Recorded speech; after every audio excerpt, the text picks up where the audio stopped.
With the sixth pick in the 2019 NFL Draft, the New York Giants select Daniel Jones.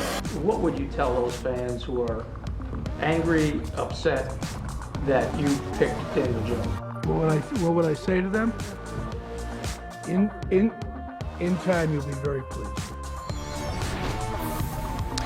Yeah, that's Dave Gettleman, the GM of the Giants, making it known that they got their man. And, Chris, you saw it coming when word started to trickle out that the Giants were locked on to Daniel Jones. It was not a smokescreen. It was a trial balloon. And apparently the trial balloon flew well enough that the Giants decided to make him the 6th overall pick. I thought they'd wait until 17, but you never know who else is out there who loves the guy that isn't leaking to the local media so that the fan base will be ready for the arrival of Daniel Jones. Their affection for the guy. The Giants apparently realized we better not wait. They didn't wait, and they get him. And look, I'm not surprised because we knew it was coming. If we didn't know that this is what they were going to do, we would have been shocked. It would have been the shock of the night by far if we weren't already pre-positioned to understand that this was going to happen. Yeah, well, they were scared of the shock of the night, so they wanted to ease the Giants fans into that over the last 10 days. I can't lie. The first thing I thought of when they drafted him, and of course Eli Manning's there, it was very similar to what happened to my dad. And it wasn't the draft, but it was the supplemental draft. Duke, number 17, Dave Brown, if you remember that, ultimately ended up being the guy that replaced my dad. Here you got Duke, number 17, ultimately going to be the guy that replaces Eli Manning. Yes, hey, I don't love Daniel Jones. I've made that very clear. Listen, I know he's a fine young man, and I know he's very smart, and he's capable of processing information, and that seemed to be the number one thing teams loved about him. But with those type of guys, you really put more pressure on your organization. You really do, because you have to really, with these type of quarterbacks, give them an incredible supporting cast. Now, the Giants have been able to do that a lot of the times with, Eli Manning and things like that. The problem with this type of quarterback, too, though, that I always get into here is, when the team's not that good, Daniel Jones, to me, is not the type of talent that is going to be able to get them over the hump and steal some wins in some situations where they had no business winning a game. That's what a top 10 quarterback pick does. He can carry the team and go, oh, we're not playing as good? Okay, don't worry, guys. I'm going to have a day out here today, and I'm going to make some throws and some plays, and, we're going to look up, and we're going to be winning even though we were outplayed and didn't play our best game. That, to me, is the definition of a franchise quarterback. That, to me, is my biggest question about Daniel Jones. I just don't think he has a physical ability to do those things. Now, if he's got a lot of talent around him, hey, they can win games, certainly. But, like I said, that puts a lot of pressure on the Giants to always supply that talent and have a good scheme to where he can execute an offense. One of the questions that came up on Thursday evening after the pick relates to a connection that had been made by people like Gil Brandt from Daniel Jones back to Eli Manning's big brother Peyton. Here's more from Dave Gettleman.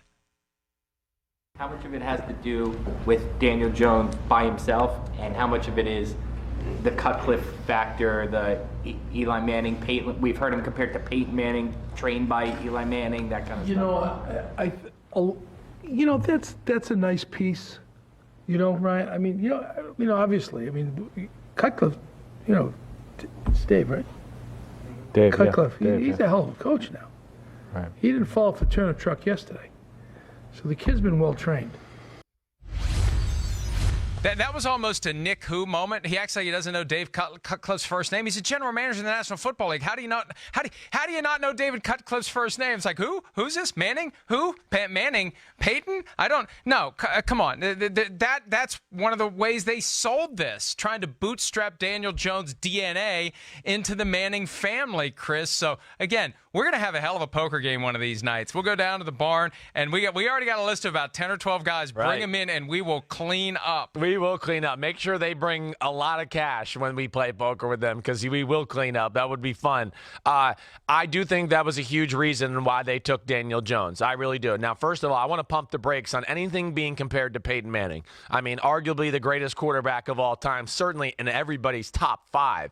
I mean, Peyton Manning, again, this wasn't just some smart guy. When Peyton Manning came out of college, his arm was legit. I'm not going to say we were sitting there going, oh, this is Aaron Rodgers or Patrick Mahomes, but we said, whoa, that's a pretty damn good arm. And he was a phenomenal athlete for his size and had a quick release and could make power throws down the field. So I want to stop all the crap about comparing this guy to Peyton Manning. Peyton Manning is on another level. I want to compare him to Eli a little bit? Sure, I understand that, and I could see that a little bit more. But I do think this had everything to do, and this is why I was on this and said that I thought they were going to take Daniel Jones. You can lock it in because of some of the things you mentioned. I mean, old world NFL here was in talks.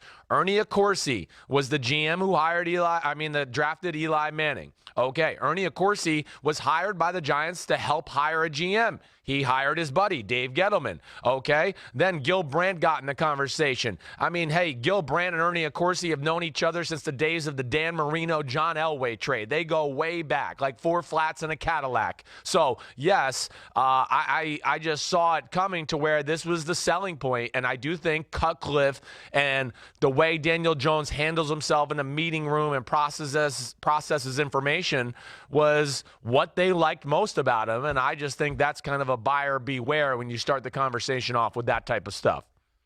And remember, one of the other things that Dave Gettleman is looking for is a guy with the overall mental makeup to thrive and survive in the New York media market. Sure. And I don't know how those hostile ACC Carolina crowds were. I don't know that it's easy to glean from that, right? I'd be more inclined to defer to a guy like Dwayne Haskins, who has gotten it done for Ohio State, even though it was only for a full year. But that's one of the things Gettleman was looking for. He was also looking for a big guy to play defensive line. And I know you like this pick, Chris. With pick number 17, they go Dexter Lawrence, the Clemson defensive tackle. What do you think of that one? Love that pick. I mean, Dexter Lawrence, I really thought he was really, top 15 worthy. If somebody took him at the end of the, number 9, number 10, I wouldn't have been mad. I've never seen a 340-pound man move the way Dexter Lawrence does. It's special. I've called him a dancing bear. Extremely athletic. You and I talk about it a lot, being able to push the pocket, handle double teams in the run game. One-on-one, he can beat you with pure power or speed. It's really a rare athlete, and I thought they knocked it out of the park with the Dexter Lawrence pick. And we were playing on the TV side the clip of him getting the word, and I love the euphoria. Yeah. I don't know if that was his mom that was dancing in the foreground. It was great. It reminded me of when the Giants drafted Justin Pugh a few years ago, and his buddies put him at the bottom of a dog pile. That's how excited they got. So great stuff, and happy guy to be going to New York to play for the Giants. Pick number 30, the Giants got back into the round. They ended up with 3 picks just like the Raiders. They trade up to get DeAndre Baker, the only corner taken last night, an area of need just because their secondary has many areas of need. Yeah, definitely needed a corner. I thought maybe at 17 they might go a guy like Greedy Williams. I'll say this, DeAndre Baker is a good football player. I don't know if I think he's a great corner. That's going to have to be proven to me. First of all, I don't think there's too many great corners that run over 4.5. That would be the first thing that scares me. If you can't, 4.5 against guys like, A.J. Green and Julio Jones who run 4.37, and all of a sudden you look up and you go, whoa, they're a 1/10.5 faster than a guy like this. I go, damn, how's he going to stay with him? And he doesn't play like he's faster than 4.52, which he ran at the combine. I think he plays really maybe even a hair slower to that. Scares me there. Now, the guy is a great tackler. He's physical. He's pretty smart. So there might be some position versatility with him, and maybe that's what they liked about him ultimately. But I don't necessarily love the pick. I would have gone Greedy Williams all the way. 6'2", runs 4.3. Again, I'll say this for the 9th time. You've heard me say this. There's a reason the greatest cornerbacks of all time are the greatest cornerbacks of all time. Deion Sanders, Darrell Green, Darrelle Revis, Champ Bailey, Rod Woodson when he came out, Charles Woodson. These are all guys that are low 4.4, 4.3, 4.2 type of talent to where they can run with anybody, and that allows them to be able to cover the underneath stuff well because they don't have to hit it into 6th gear to keep up with people running down the field. So that gives them the ability to be able to stop and start because they never have to go 100% when they're running with other receivers because they're that fast. So those are my concerns about a DeAndre Baker. So we'll see where that goes.